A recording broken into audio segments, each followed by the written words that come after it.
Welcome to Part 2 of Lecture 2 for Radiochemistry 702.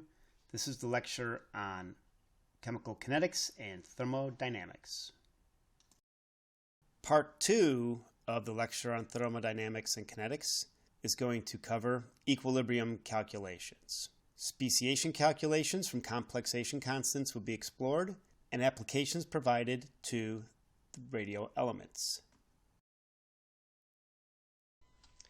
Equilibrium conditions are evaluated through speciation calculations. At equilibrium, the forward and reverse direction reactions occur simultaneously and they're at the same rate. So reactions are still occurring, but the overall concentrations remain constant. As an example here, we have the formation of ammonia from the constituent gases. There's no net change in concentration at equilibrium, but reactions can be occurring. Some reactions can occur in a forward direction where there's a negligible reverse rate. These are often called reactions that go to completion. An important term in equilibrium is the Chatelier's principle. With this, one can evaluate how changes in external conditions can change the concentrations at equilibrium. So by evaluating Chatelier's principle and understanding that how stress on a system at equilibrium will shift the reaction so that the stress is reduced. So for instance, if we look at the ammonia reaction, what will happen if we increase the nitrogen concentration? So if we have this at equilibrium, we increase the nitrogen concentration, the reaction will shift towards the formation of ammonia. What happens if the temperature were increased? Well, reaction temperature is shown in the side of the product. So if we increase temperature, we would expect the reaction to go in the way where the reactants would increase. As an exercise, you can think about what would happen if we reduced the volume of the reaction vessel. I have 4 moles of gas here, but only 2 moles of gas here. If I were to decrease the vessel size, the volume, the pressure would increase, so the reaction would shift to decreasing the pressure. For any reaction at equilibrium, we can evaluate a constant that should describe the concentrations. So here we have a generalized reaction, A, B going to C plus D. At equilibrium, the ratios of the products and reactants is defined as a constant, and by convention, these constants are expressed as products over reactants. And the equation, we get some constant here, is equal to the products with raised to the exponent their stoichiometry divided by the reactants.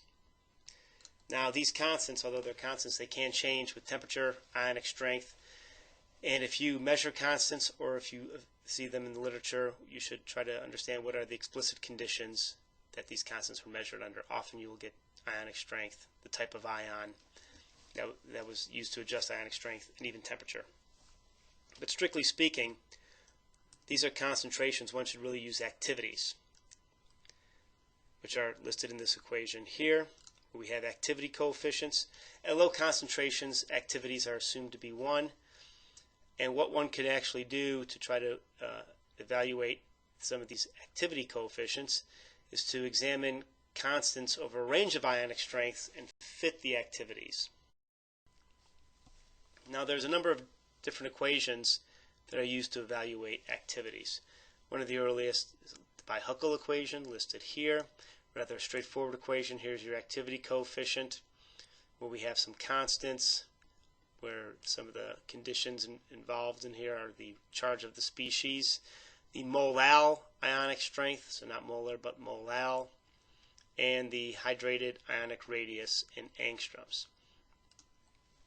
You can develop a term for the Bi-Huckel reaction, which is listed here in this equation, where we just get this term as a function of the square root of the molal ionic strength. The Bi-Huckel terms are useful for extending activities to higher ionic strength. The Bi-Huckel equations really reasonably good for low ionic strength.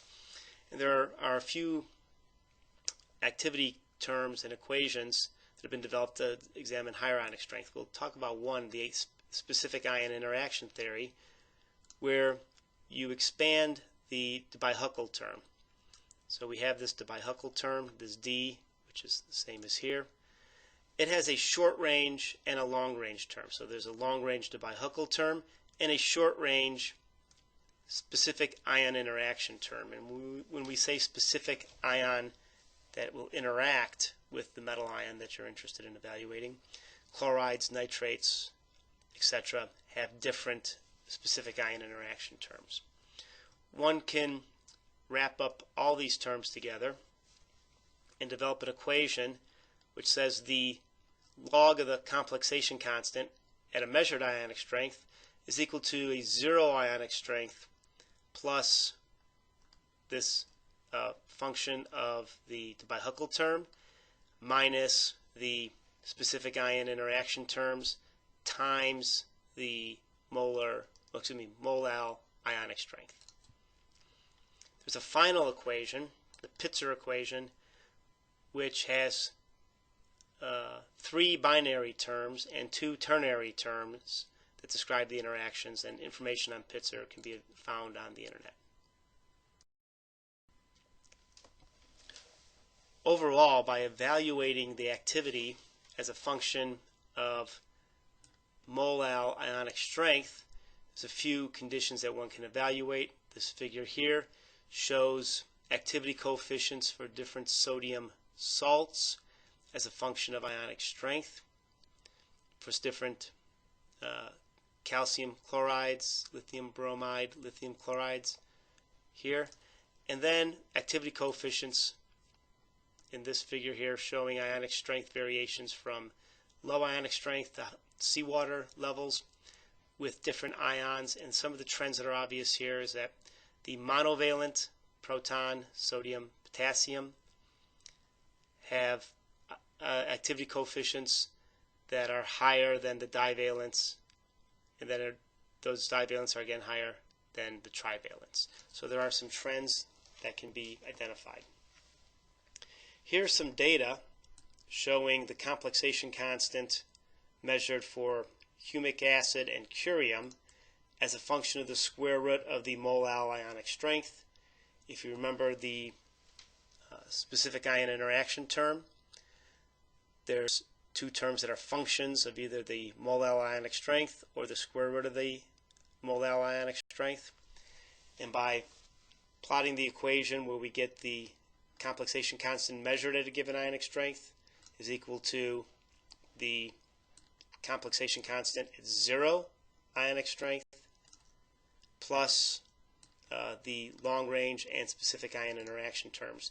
We can plot that. This was done for this data, and we can develop this line will give us the equations that will determine the specific ion interaction terms. Okay, there's a number of ways that constants can be presented. A very simple one is an equilibrium constant where you get some bond breaking and bond making. So imagine I've got just some acid of some sort where you get 2 protons formed and some sort of polymerization occurring. I can have a very simple reaction that describes this. I can also talk about stability constants or formation constants. And imagine we have plutonium with carbonate going to plutonium carbonate. Again, the complexation constant for this would be the concentration of the plutonium carbonate divided by the concentration of plutonium-4 times the concentration of carbonate. This same reaction can be written as a conditional constant below here, where we have the plutonium-4 plus the protonated carbonic acid going to the plutonium carbonate plus protons. Now, if we have something like protons in here, we can imagine within this equation that this constant is going to vary with pH. Overall, if you use constants from the literature, you should evaluate what equations those constants relate to.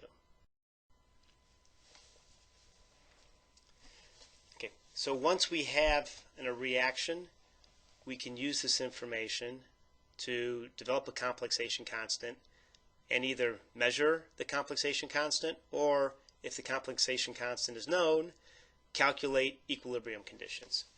So let's go back to a very simple system where we have this reaction 2HX going to 2 protons plus a dimer of X minus 2.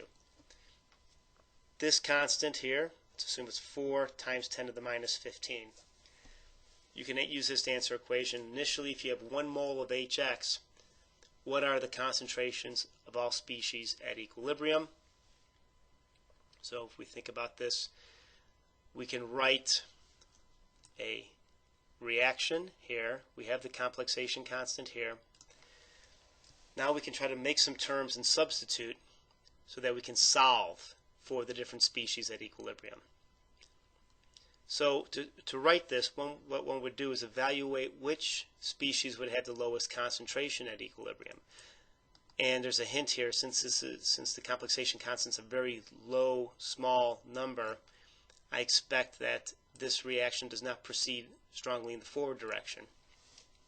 At equilibrium, it's going to be primarily primarily reactant, not so much with the product. So if we say that this dimer is equal to X, the proton concentration is twice the dimer concentration, and then the concentration of the starting compound is just equal to 1 mole minus 2 times X, because it takes twice the X, so I need to multiply the value of X.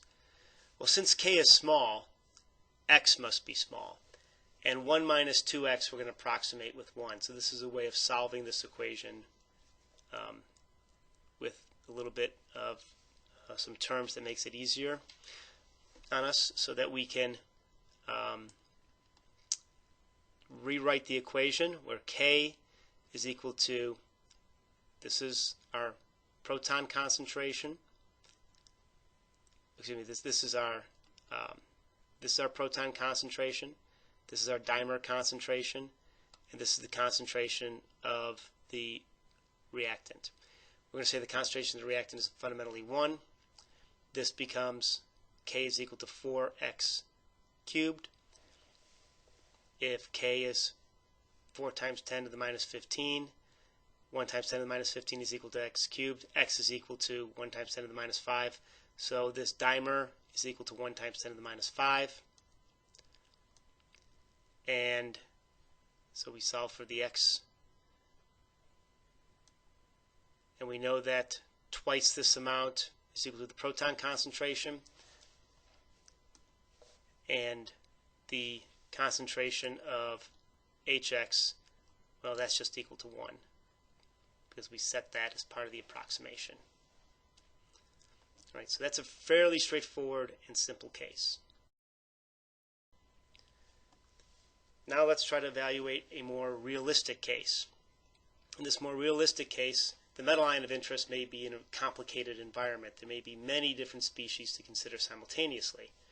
So as an example, consider the speciation of uranium in an aquifer. And even in this case, we're going to make it pretty simple on ourselves. And what we're going to do is limit the species that we're interested in, that we're going to calculate for. The uranium species are either going to be the free uranium, some form of uranium hydroxide, some form of uranium carbonate, and then some form of uranium bound with natural organic matter. We'll call those uranium humates. Now we need to get the complexation constants for the species that we're interested in. For example, if I'm interested in the carbonate speciation, I need to get the complexation constant that describes this reaction. So that would be the concentration of the uranyl carbonate divided by the concentration of the free uranium times the carbonate. So fundamentally, I need to know or find the total uranium, the total carbonate, the pH, since that's going to be an important component, and the total humic acid concentration. Lucky for us, there's extensive databases that are available that can provide complexation constants for a number of species. And here are listed some of the relevant complexation constants for the uranium species that we've discussed. So here are the hydroxides, and here are the carbonates, here are the humic acids.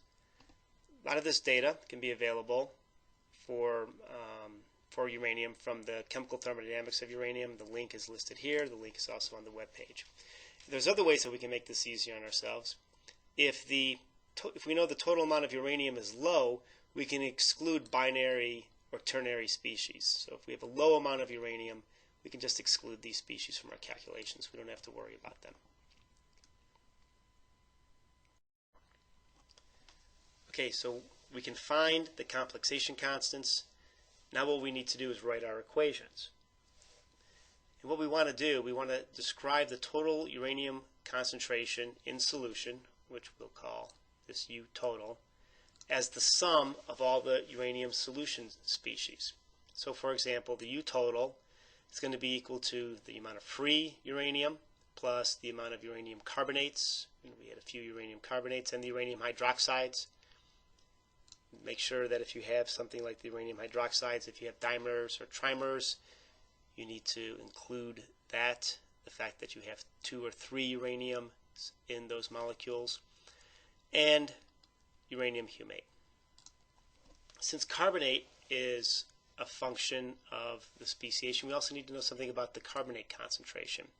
We can actually get the carbonate concentration as a function of pH. If we utilize Henry's constant for CO2, in other words, if I know how much CO2 is in the gas phase, Henry's constant will tell me how much goes into an aqueous phase. That'll form carbonic acid. And if I know my protonation constants for carbonic acid, I can actually write an equation where the log of the carbonate concentration is equal to the log of the constants plus the log of the CO2 partial pressure minus 2 times the log of the proton concentration. And knowing that pH is just minus the log of the proton concentration, I can substitute pH in this equation for log proton concentration. So I can derive an equation that tells me the log of the carbonate concentration as a function of constants, and the partial pressure, and the pH. I also need to know something about the hydroxide concentration. Well, I just get that straight from the pH, where POH plus pH is equal to 14. That I can use to derive the hydroxide concentration at any given pH that I care to measure. And then the total amount of humic acid is equal to the different uranium species plus the amount of free humic acid. So now I have all my terms to describe the range of species that I'm going to be interested in evaluating. To solve for the speciation, what one needs to do is write all the species in terms of free metal, free ligands, and the constants. As an example, we have a generalized complexation constant here for a uranium with ligand A and ligand B that's formed from uranyl, so free uranium, free ligand A, and free ligand B. The complexation constant is written as this XAB because this tells me how many uraniums, how many ligand A and ligand B there are involved in the complex. If I have this generalized complexation constant, I can write the concentration of the product as a function of the complexation constant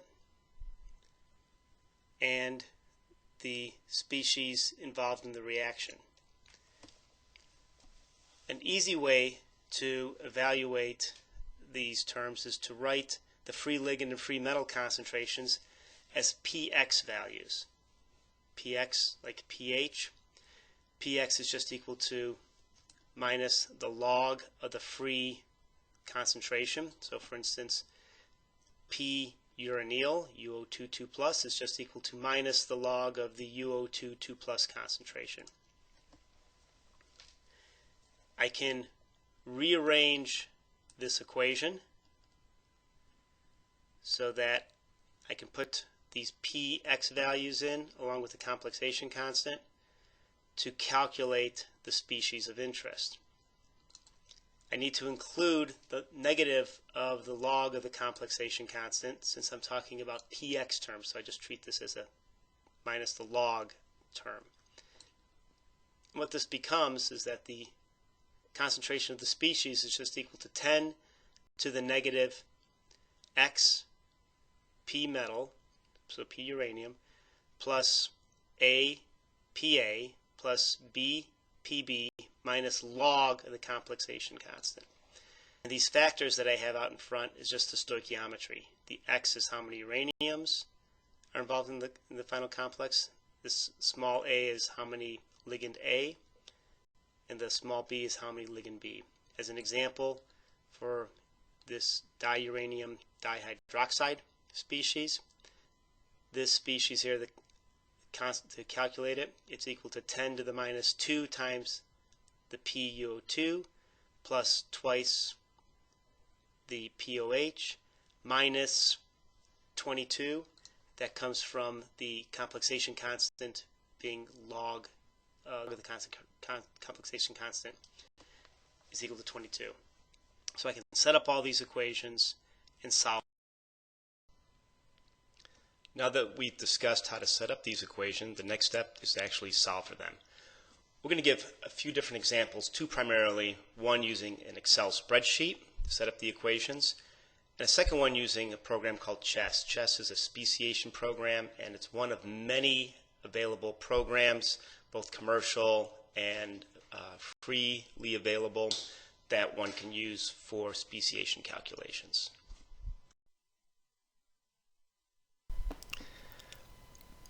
Here's an example of an Excel spreadsheet that can be used to determine the speciation of uranium as a function of CO2, partial pressure, and pH. The data, the thermodynamic data that we're going to use are listed here. Here are the pKa's for the carbonic acid combined with Henry's constant, the pKw for water, and then here are the thermodynamic data for the different uranium species. Here's the way they're designated, and here are the log values, and these are provided for all the species listed here. So uranium carbonate, uranium hydroxides, and then we have some data for humic acid. We're going to evaluate the speciation from pH 1 all the way to pH 10. Our CO2 partial pressure is listed here. Our total amount of uranium is 2 times 10 to the minus 7. We can easily change this by just varying this value. Our total humic acid is 3 times 10 to the minus 4. That can change easily. And then we can use these terms to derive these calculations.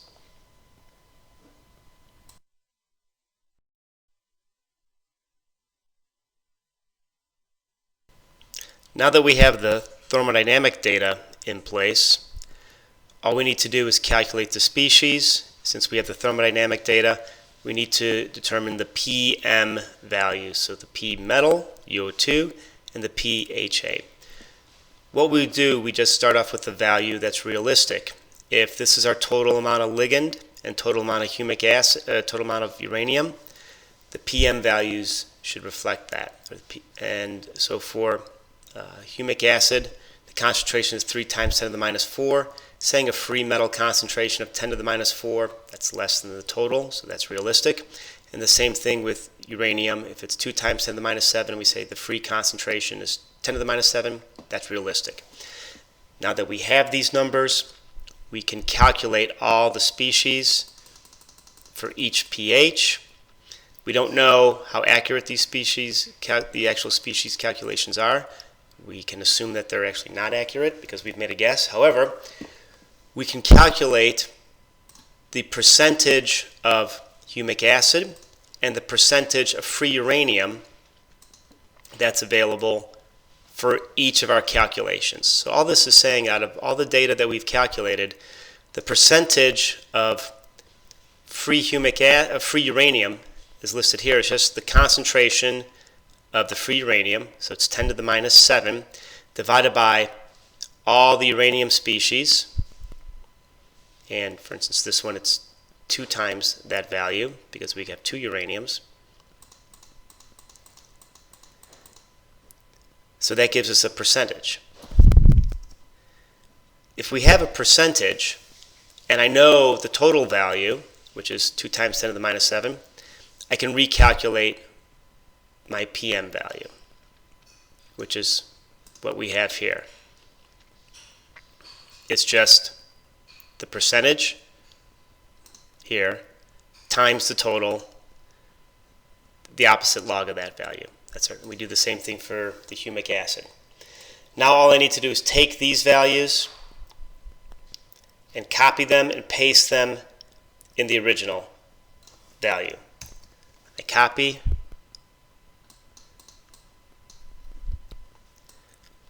I go back here and paste, and the one trick is you want to do a paste special, and I want to paste the values.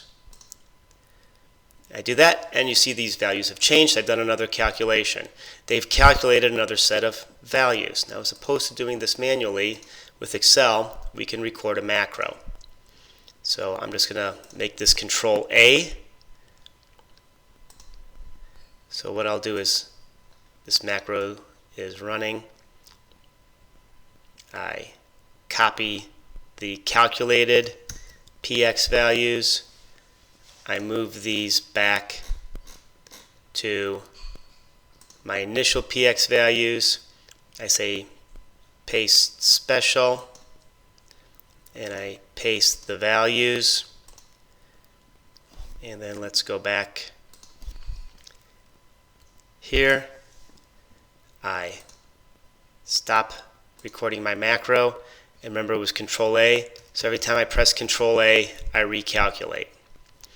I can write this macro to do that 100 times. I can check the values, and I wind up with the percentage that is, I can get an evaluation of the total amounts. I can get the absolute values. Here are all the concentrations of the species in mole per liter. I can calculate the percentage of each species, and this all varies as a function of pH.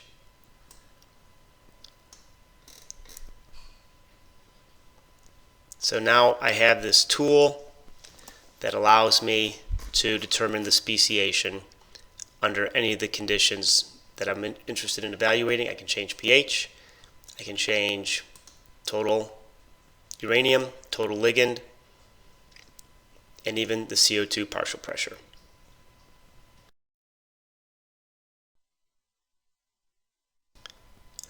One way to improve upon the Excel speciation spreadsheet would be to generalize the way the thermodynamic data is presented. In the previous example, we have to explicitly write the complexation constant and provide within the cell the correct PM or PX values one would want to use. A generalized route would involve writing a table that has the constant, the number of metals, the number of ligands, the number of protons, the number of hydroxides. That way you can write a generalized equation that includes all the relevant PX values, but the factor, if it's 0, takes that out of the equation. I'm not going to go and do a calculation using this cell, but just wanted to show you that there's other ways, other routes that one can use to determine speciation through Excel spreadsheets. And I also understand that this was a relatively fast, and if it was your first time, it might not be particularly clear on how all the speciation is performed. But what one can do for that is review the equations and practice with the spreadsheets. And both those spreadsheets are available on the web page. One of the main outputs for the calculations we've just performed is the evaluation of speciation of uranium as a function of conditions. And here's the data for 0% CO2 partial pressure, 1% and 10% CO2 partial pressure for uranium speciation as a function of pH. And this data is taken from those Excel spreadsheets. And what we see is that as the CO2 partial pressure goes up, the carbonate becomes more important, it becomes more dominant at earlier pHs, and that the overall concentration of other species are impacted. For instance, this mixed uranium hydroxy humic acid species, that seems to be impacted by the level of carbonate because it's competing for carbonate speciation around the same pH. One can also use the data to evaluate the amount of organic matter, colloids, that would be present. So we've used the summation of all the uranium colloids to look at the complexation and formation of uranium colloid as a function of CO2 partial pressure. And what we see here is that there's a noticed impact of CO2 partial pressure. We go from 100% to 0%. We see that the amount of colloid at higher pHs increases if there's no carbonate present.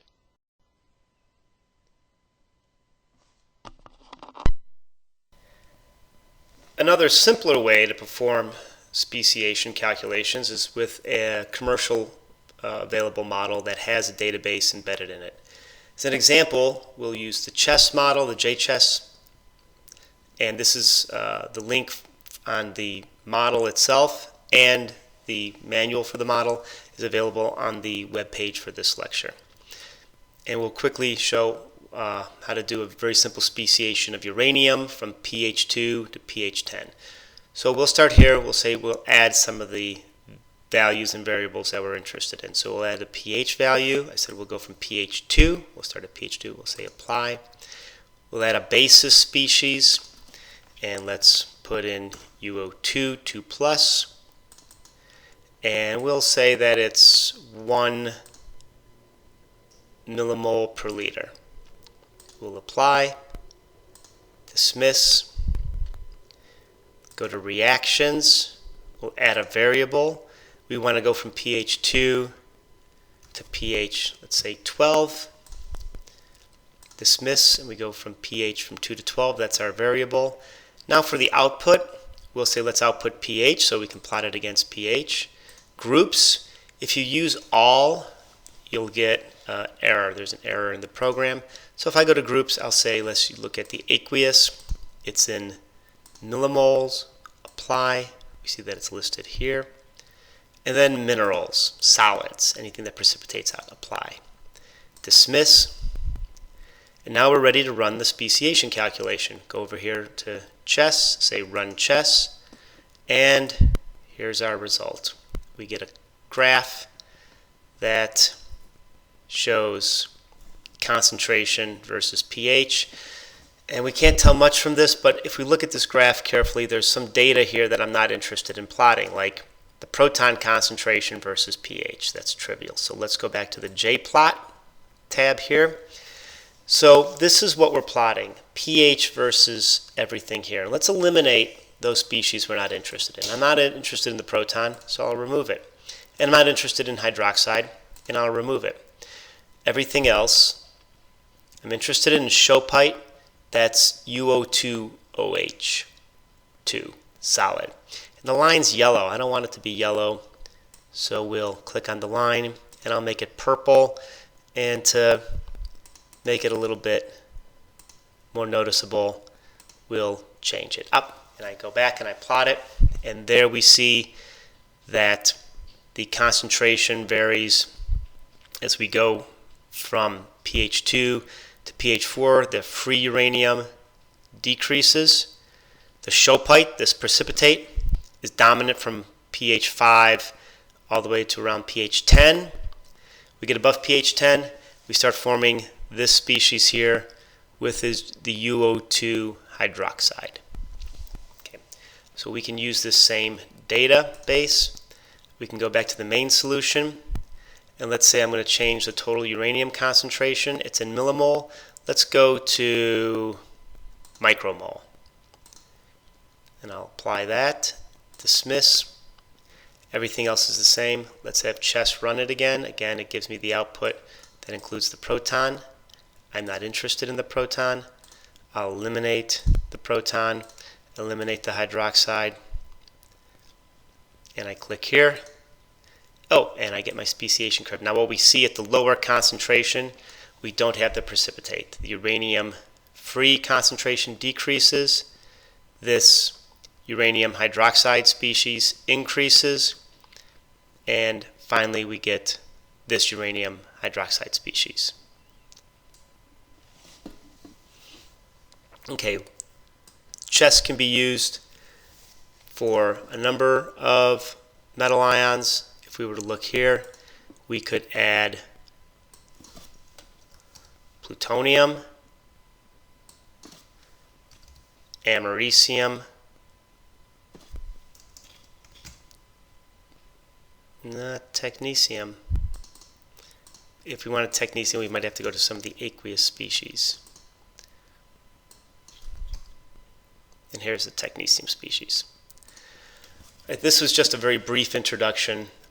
More information can be found by working with the program and reading the manual. Chess can also do solid reactions, including development of EH-pH diagrams.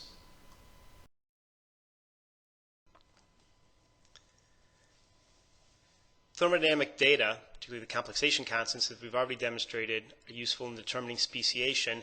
But by measurements of the complexation constants, we can actually evaluate other thermodynamic data. As we discussed earlier, there's relationships between the Gibbs free energy, enthalpy, and entropy, but also the Gibbs free energy and the complexation constant. So here's an example of some experimental data of the complexation of neptunium with humic acid. We've measured the complexation constant, and what we're plotting is the R natural log of the complexation constant against the inverse of the temperature. If I took these two equations and rearranged them, I can get R log K is equal to minus delta H divided by T plus delta S. This allows me to solve the slope. The intercept will give me delta H and delta S values. If I have the delta H and delta S values, I can determine the Gibbs free energy at any given temperature, and that data is actually presented here. So through the complexation constants, one can evaluate thermodynamic data. Conversely, if one has the thermodynamic data, enthalpy, entropy, or Gibbs free energy, one can determine complexation constants. Solubility products are also some thermodynamic data that can be useful in determining speciation. Here's the example of the dissolution of silver chloride, where the silver chloride solid goes to the silver and chloride ions. If we were to write this as a K, we'd use this equation. However, the silver chloride is solid. Its concentration is fundamentally constant, so we can actually drop out of the equation. We use this concept for evaluating KSPs. We're often written as K with lowercase sp, and that's equal to the concentration of the ions that are produced in the dissolution of the solid. One can evaluate complexation constants, for instance, by taking some of the solid and dissolving it. So imagine that we have some silver chloride, we put it into some water, we measure at equilibrium that the silver ion concentration is 1 times 10 to the minus 5. Imagine we did this with ICP-AES. The question is, what's the KSP? Well, if I just start off with silver chloride, I know that I make silver and chloride. For every mole of silver, I'll make 1 mole of chloride. So those concentrations are equal. So the KSP is equal to this 1 times 10 to the minus 5 times 1 times 10 to the minus 5, or equal to 1 times 10 to the minus 10. If we had the KSP for a salt, for instance, magnesium hydroxide, we could calculate the solution phase concentration of the metal ion at any given pH. So here's an example. What's the concentration of magnesium at pH 10? We use the KSP, which is 1.2 times 10 to the minus 11, is equal to magnesium times the hydroxide squared. We rearrange this equation, knowing that the hydroxide is equal to, if I give you the pH, 14 minus the pH is equal to the POH, so 10 to the minus 4. I rearrange this equation where the magnesium is equal to the KSP divided by the hydroxide squared, and I get a value of about 1 millimolar. We can use this with uranium. Here's a literature value for the KSP of the for uranium dioxide. The value is 10 to the minus 52. If I use this value, what's the expected uranium-4 plus concentration at pH 6? And then generalize the equation so I can calculate the uranium-4 concentration at any pH. Now, in an actual solution, if the uranium-4 then oxidizes to the 6, your total amount of uranium in solution would be much greater than what you calculate from the KSP. But let's use this as an example. The solubility reaction listed here, where I have the uranium dioxide. Water gets added to it. I make this species, the uranium OH4. That then dissolves into the tetravalent uranium species and 4 hydroxides. The KSP is just the products of the uranium and the hydroxide is raised to the 4th. So the amount of uranium-4 that I can calculate is just the KSP divided by the hydroxide concentration of the 4th. If I remember that the POH plus pH is equal to 14, I can say that at pH 6, the POH is 8, so the hydroxide concentration is 10 to the minus 8. 10 to the minus 8 times 4 is 32. So the concentration of uranium-4 is 10 to the minus 52 divided by 10 to the minus 32. That's equal to 10 to the minus 20. And I can generalize this equation where I've said, well, I'm just going to plug this into here where I say that the uranium-4 concentration is just equal to the KSP divided by 10 minus 14 minus the pH times 4. If I take the log of both sides, it's just 52 plus pH, 14 minus pH times 4. So that's a very generalized equation that I can use to determine the amount of uranium-4 that will be formed from the dissolution of uranium dioxide. There are some limits of KSP. Colloids. KSP does not include colloids. In fact, thermodynamic data do not explain colloids well at all. So if you do have colloid formation in your solution, that will actually not show up in thermodynamic calculations. So your calculations versus your experimental data may vary. And often you can have formation of other species that aren't considered in the KSP. For instance, with silver chloride, if I have excess chloride, I can form an anionic soluble species. KSP values are really best for slightly soluble salts. Right, the overview of these 2 lectures, we discussed thermodynamic data, entropy, enthalpy, Gibbs free energy. We talked about reaction data that one can use to determine enthalpy, entropy, or Gibbs free energy values. We discussed half reactions, including the Nernst equation. We evaluated kinetics and what can influence kinetics. How do I make my reactions go faster? And then we finally spent this last lecture on equilibrium and constants, and specifically determining speciation and using spreadsheets to determine speciation data. Examples of questions that you should be able to answer from these 2 lectures are provided here. What is enthalpy and how does it relate to reactions? The enthalpy is the energy of a system. It's the heat content. And the change in the enthalpy is derived from the change in the products minus the change in the reactants. Exothermic reactions have negative delta H, with negative delta H reactions tending to be spontaneous. What is entropy and how does it relate to reactions? So entropy is the randomness of a system. We describe that as delta S. And as systems become more random, as this delta S increases, the reactions tend to be more spontaneous. Another term is Gibbs free energy. What is Gibbs free energy and how does it relate to reactions? Delta G, the Gibbs free energy, is the maximum amount of work that is available from a reversible system. There are some relationships here between delta G and delta H and delta S, and also delta G and the complexation constant as shown here. Both of these equations with delta G are useful for understanding thermodynamics. Other questions, as shown here, include what are half-cell potentials? Half-cell potentials are reduction potentials for a reaction normalized to hydrogen. This allows a comparison between half cells to understand in a system what would oxidize and what would reduce.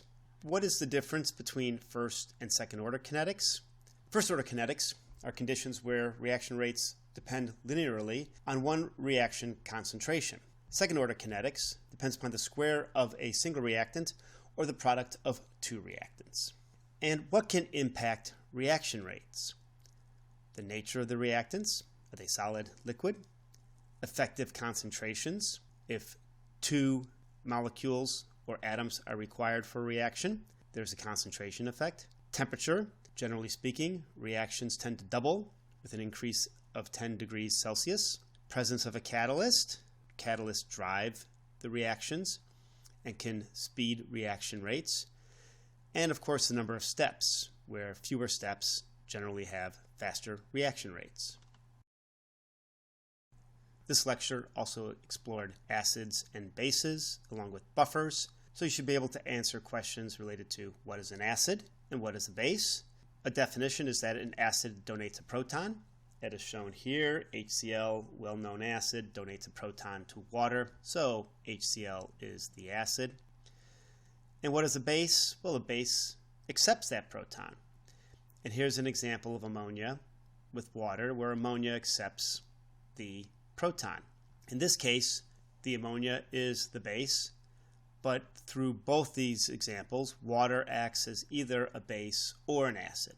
So whether a compound is an acid or a base depends upon the condition. What is the utility of the pKa? So it's a way of describing the protonation constant where you take the minus the log of the value. Well, for a buffer system, this dissociation constant, a protonation constant or a deprotonation constant, can define a functional buffer region. If I have the pKa and the pKa is 4, that tells me that this compound would be a reasonably good buffer around pH of 4. Other questions you should be able to answer relate to speciation. As an example, you should be able to set up equations to describe the speciation of uranyl carbonate and uranyl dicarbonate. The way you would go about doing this is to set the total uranyl concentration equal to the free uranyl, the uranyl monocarbonate, and the uranyl dicarbonate. Use complexation constants to describe each species as a function of the free uranyl and the carbonate. So setting up the equation that shows the total uranyl as a function of the species is shown here. The total uranyl is equal to the free uranyl plus the uranyl carbonate species that we discussed. Using the complexation constants, shown here as beta 1x, where x is the number of carbonates, you can describe the uranyl carbonate concentration as a function of the uranyl and the carbonate. This is shown for beta 1,1 and beta 1,2.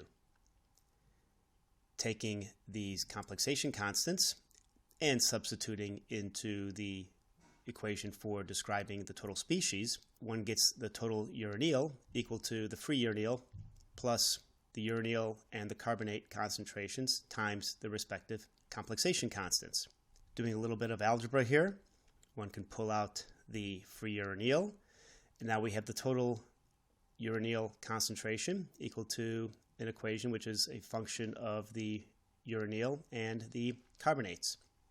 We know that the carbonates are just a function of the pH and the CO2 partial pressure. So if you're given a system where the total amount of uranium is provided, the pH and the CO2 partial pressure, one can determine the free uranyl, and then going back into the complexation constant equations, if I had free uranyl, the carbonate, and the complexation constant, you can calculate each species.